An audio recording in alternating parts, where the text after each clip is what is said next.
Okay. This is Cooper Banks, and I'm conducting an oral history interview with Mr. Guy. The interview is being conducted at Hopper Academy in Sanford, Florida, on Saturday, October 15th, 2022. Please state your name and tell me a little bit about yourself. My name is Robert Guy. I'm currently pastoring in Ocoee, Redeeming Lives International. I'm an educator with Seminole County Public Schools. I'm the district coordinator of Young Men and Women of Excellence. My connection with Georgetown, I was actually born in Georgetown. And I actually grew up in Goldsboro, which is not too far from here. But my connection is St. James AME Church. I went there all of my life. In 1973, I gave my life to Christ at St. James AME when I was about 10 years old. And then from there I became a youth worker, a YPDer. I grew up, went to college at Hampton University, then came back home later and became a minister there. I was an associate pastor at St. James. Then later on, I proposed to my wife, which most people do not know. It was one night, I surprised my wife. I said, I need to run into church and get something out of church. I said, matter of fact, come on in. And we had a big cross in the middle of the church, and I had everything dark but the cross.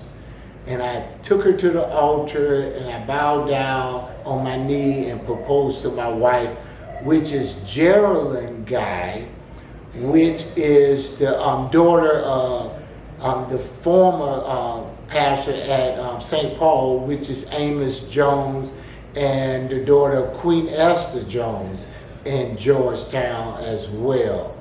So Georgetown was just very meaningful to me. What I'm doing now, I think I received it all from St. James. I never wanted to be a pastor, but because I spent so much time at church, I think I became a pastor. I didn't want to be an educator, but I was surrounded around educators.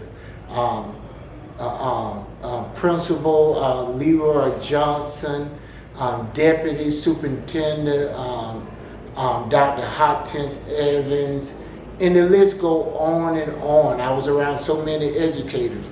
Also, I'm a business owner. Wasn't thinking about going to school at Hampton University to major in business, and later on get my master's in education at Noble.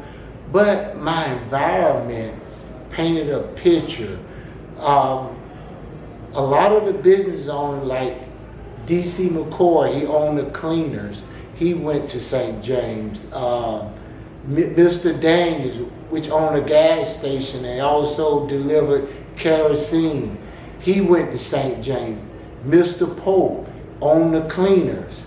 All of these business owners influenced my life. And I just want to say that because of that environment, there was such a rich history of success, because not only you saw your teachers in school, but you also saw your teachers in church. There was no separation of values.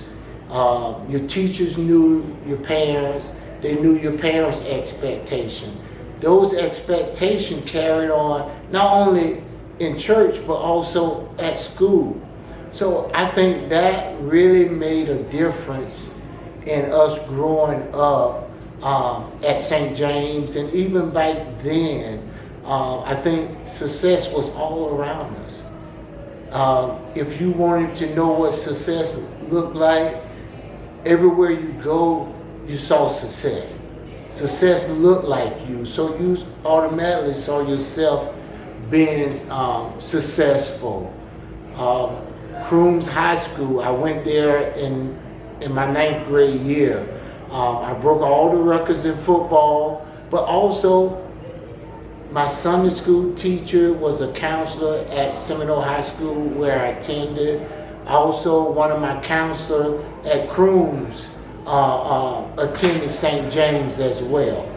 So there was just so much history that was connected to you as a person. And I think that was the main reason for my success, is that everywhere I looked, I saw success, and success looked just like me. All right, so I like how you're tying in how the community is so tight-knit. So do you have any more, I guess, maybe more specific or just any memories that stand out growing up? I know you talked about proposing to your wife at the church and stuff like that, and how you say the church, like how your other community members, like the church and the school and stuff like that. Do you have any other like really big or really fond memories of growing up like in the community, like maybe with friends, like either going to high school, like you said, breaking the records there, or anything that really stands out? Well, everything was connected to church. When I received Christ as my Savior, that was connected to church. When I learned how to work and discipline myself, that was connected to church. My mother, on Mother's Day, I came from a large family, family of 11 brothers and sisters.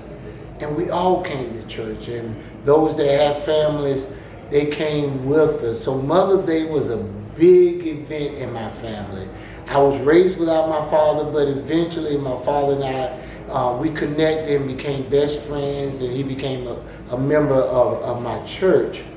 But those events there, those special holidays was so memorable in our life. When I think about my mother, she's part of that great cloud of witness now in heaven.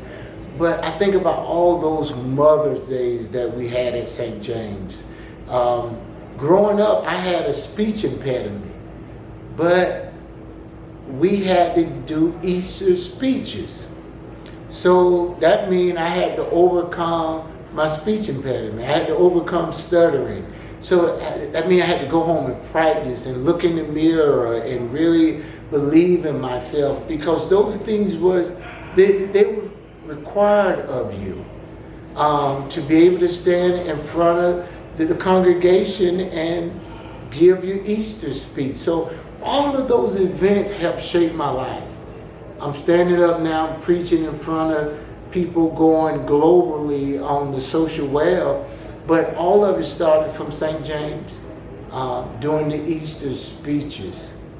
My wife that I'm married to now, her aunt was our musician, and her dad was the pastor a block from us at St. Paul, Amos Jones, Reverend Amos Jones. And the churches connected with each other. They did things together. They did evening programs, and everyone from St. Paul, which was a block away, St. John, which was a block away, we all used to come together in fellowship. It was so much unity. So my wife used to come there and do dances. She used to do worship dances. So I knew my wife, but I really didn't know her. I knew of her. So now this was the amazing thing concerning my marriage, that my sister, which was also a minister in Sanford, she told me while we were shopping one day that Jones girl, Reverend Amos Jones' daughter, that's going to be your wife. And I knew of her because we stayed across from each other, but I didn't know her. And at the time, I was focusing more on purchasing a suit than looking for my bride. So I should have been focused on my bride, because when I told my wife that, she said, "You weren't concerned about me. You should have, went to find me then." And I said, "Well, I didn't really know you. I kind of knew of you." So my sister heard from God, told me who my wife was going to be. Being a young man, I didn't quite wrap my mind around it.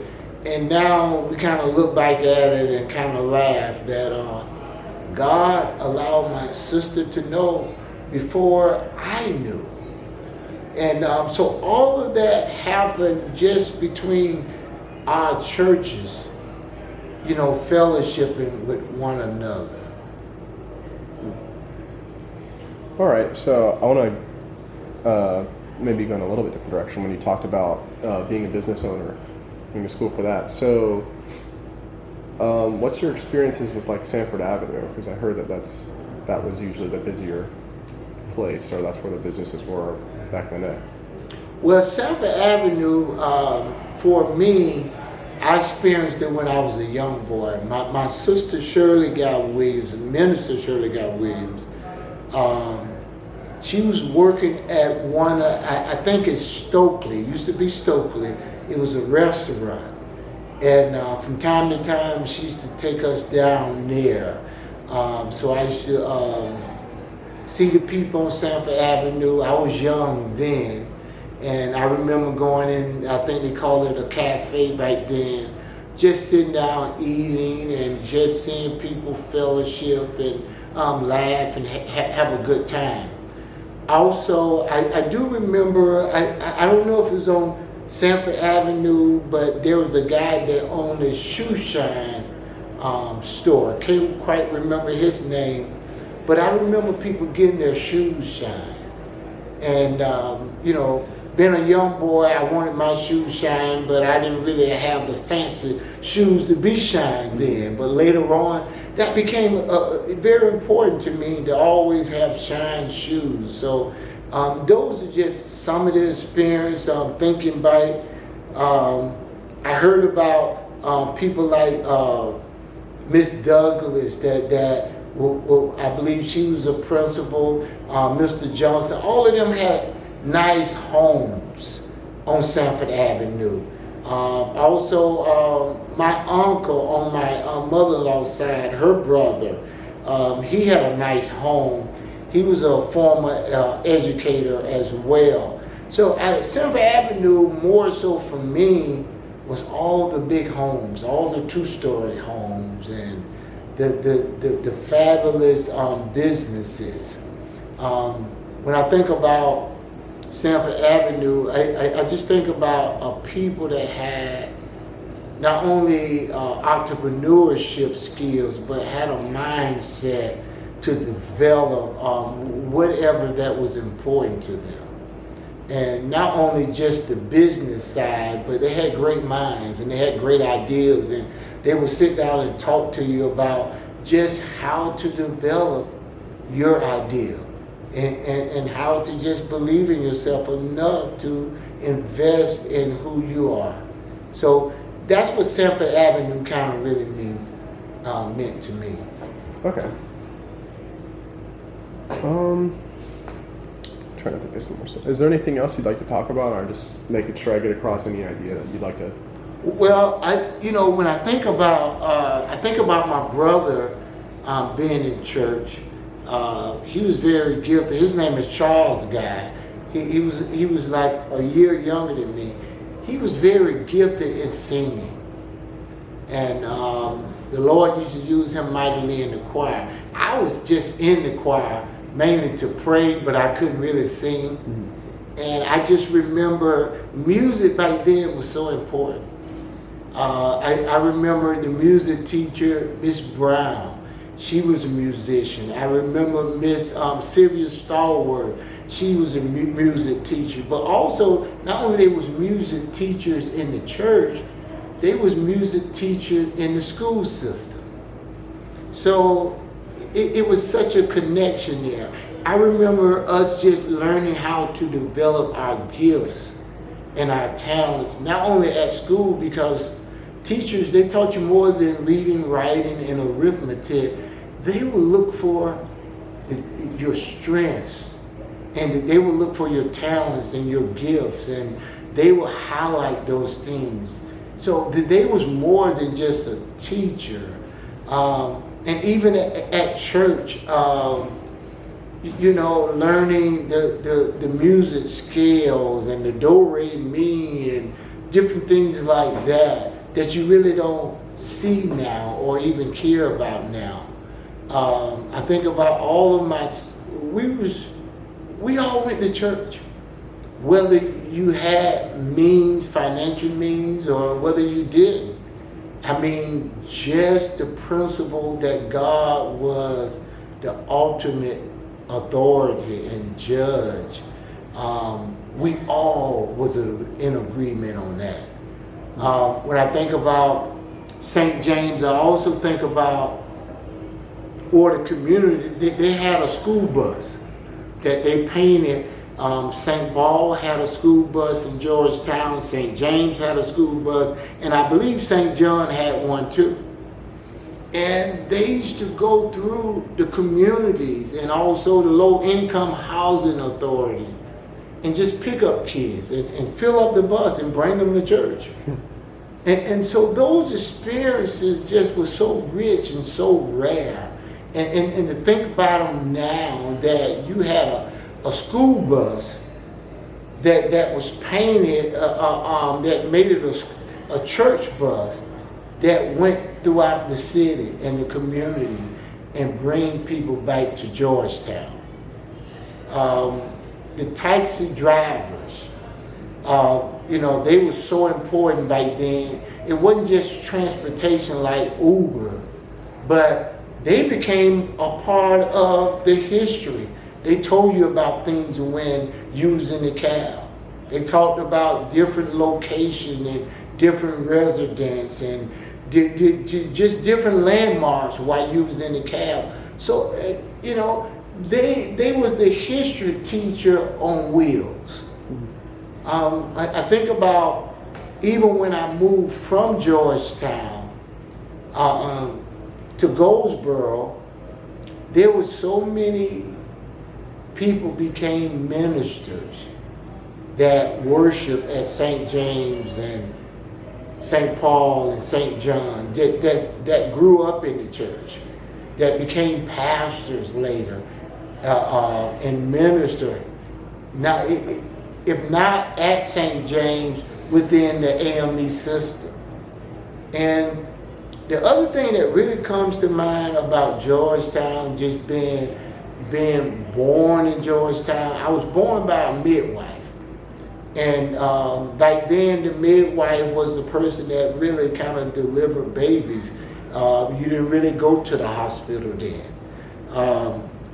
My younger brother was born in a hospital, but I was born, I think her name was Marie Francis. So those type of experiences make Georgetown unique. And even the group that I'm working with now, Young Men and Women of Excellence, when you travel Georgetown now and you see the historical Georgetown sign, our guys and our Young Women of Excellence and also the Mayor's Council put those signs up. So it just means a lot to me to be a part of that history and still being able to contribute to that history now. It's so rich. It's just taking me by just allowing me to just revisit that we had it right back then and how we need to go revisit all of this history that you all are gathering and just, putting together so that we can start sharing it, even in the history classes in the schools. Mm-hmm.